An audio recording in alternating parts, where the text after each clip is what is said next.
बिस्मिल्लाहिर्रहमानिर्रहीम। अज़ीज़ तलबा व तालिबात, आज हम तीसरे सबक सर सैयद की अखलाक़ व ख़साइल इक़्तिबास की तशरीह करते हैं।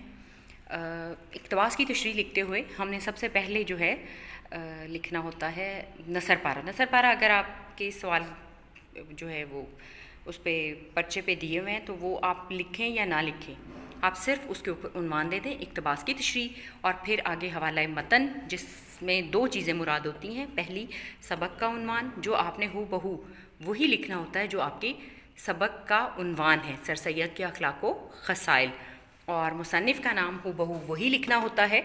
जैसे हम मौलाना अल्ताफ़ हुसैन हाली को मौलाना हाली भी कह लेते हैं, ठीक है, या मौलाना अल्ताफ़ हुसैन तक भी जो है वो नाम है, लेकिन किताब में सबक के ऊपर जो मुसन्निफ़ का नाम है आपने बाऐने ही वही लिखना है। तो वो क्या होगा? मौलाना अल्ताफ़ हुसैन हाली, ये उनका नाम है। उसके बाद आपने सियाक़ो सबाक जैसे कि मैंने आपको पहले सबक के अंदर तशरीह के जो है अहम निकात बताए थे, तो उसमें ये बताया था कि सियाक़ो सबाक होता है कि ये सबक जो है इसके अंदर क्या बताया गया है, या ये अगर कोई कहानी की सूरत में है तो ये जो नसर पारा तशरीह के लिए दिया गया है उसमें ये नसर पारा किताब में सबक के अंदर कौन सी जगह पे है, आगाज़ में है, दरमियान में है, इख्तिताम पे है, उसका आपने बताना होता है कि उससे पहले आगे या पीछे क्या बताया गया है।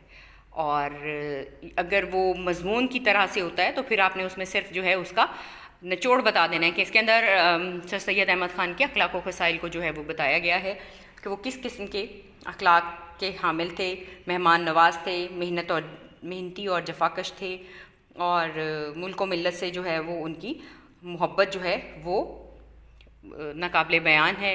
यानी उन्होंने तो अपनी ज़िंदगी ही जो है वो मुल्क व मिल्लत की खिदमत के लिए वक्फ़ कर दी थी। तो इस तरह से ये जब आप सियाक़ो सबाक बताएंगे, और इसका जो है जैसे बच्चे अक्सर सवाल करते हैं कि सियाक़ो सबाक उसकी तवालत क्या होनी चाहिए, कितना लंबा होना चाहिए, तो तवील वो कहते हैं 8 से 12 सतरें।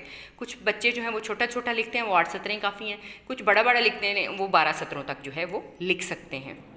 सियाक़ो सबाक के बाद तशरीह आ जाती है। तशरीह इक़्तिबास से, इक़्तिबास जो है जैसे दोस्तों और मेहमानों से उनका दस्तरखान जहाँ से लेके बिला नागा पी लेते थे, ये हमारे सबक में सबसे पहला आगाज़ी सबक का यहीं से हो रहा है, और ये तकरीबन 4.5 सतरें हैं।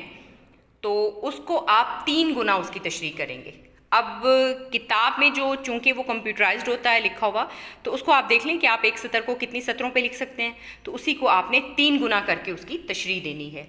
यहाँ मैं आपको चंद हवालाजात बता देती हूँ कि चूँकि इक़्तिबास में बताया ही ये गया है कि वो दोस्तों और मेहमानों से उनका दस्तरखान जो है वो बहुत कम खाली होता था, जिस दिन कोई मेहमान ना होता, खाना खाते वक्त बशाश ना होते, इस तरह से पूरी वो उन्होंने अपनी दस्तरखान की तफसील बताई है कि कैसा वहाँ पर जो है दस्तरखान होता था, और किन किन लोगों को जो है वो आम मेहमानों के आने से किस कदर वो खुश होते थे। जिस दिन आ जाते थे तो ईद उनके लिए होती थी, और खाने में उनको क्या क्या चीज़ें पसंद थी ये, और आखिर में दूध तक का जो है वो उन्होंने जिक्र किया है कि दूध कितना कितना पी लेते थे। तो इसको आपने तशरीह करते हुए, चूँकि ये मेहमानों से ही आगाज़ हो रहा है तो आप मेहमानों का जिक्र कर सकते हैं, मेहमान अल्लाह की रहमत होते हैं, ठीक है। दोस्तों का हवाला आ गया तो दोस्तों का जिक्र करते हुए आप मौलाना ये इनका सर सैयद अहमद ख़ान का अपना कॉल जो है वो आप यहाँ पर नकल कर सकते हैं। दोस्ती के आगे रिश्ता और कुराबत की कुछ हकीकत नहीं, ये सर सैयद अहमद ख़ान का कहना है। और जो खाना है उसमें भी वो उन्होंने बताया है कि वो किसी किस्म का कोई नक्स नहीं निकालते थे, जैसा भी होता था खुशी से बगैर नाक मुंह चढ़ाए सैर होकर खाते थे, खूब पेट भर के, ठीक है। तो उसमें आप खाना, ये हदीस मुबारका लिख सकते हैं, खाना पसंद ना हो तो ना खाओ, लेकिन इसमें ऐब ना निकालो, हदीस मुबारका है ये, ठीक है। इसमें आपने ये तीनों जो हैं हवालाजात मैंने दिए हैं, आपके पास इससे भी ज़्यादा अच्छे और मुस्तनिद हो सकते हैं, वो आप ढूंढ के उसको तशरीह के अंदर ऐन दरमियान में जो है आपने मार्कर के साथ लिखना है। इक़्तिबास की तशरीह ये आपने खुलासा के बाद अपने नोटबुक पे, रजिस्टर पे इसको लिख लें खुशखत। इंशाल्लाह इसको जो है जब दोबारा क्लासेस होंगी तो आपका ये सारा काम जो है वो बाकायदा तौर पर चेक होगा।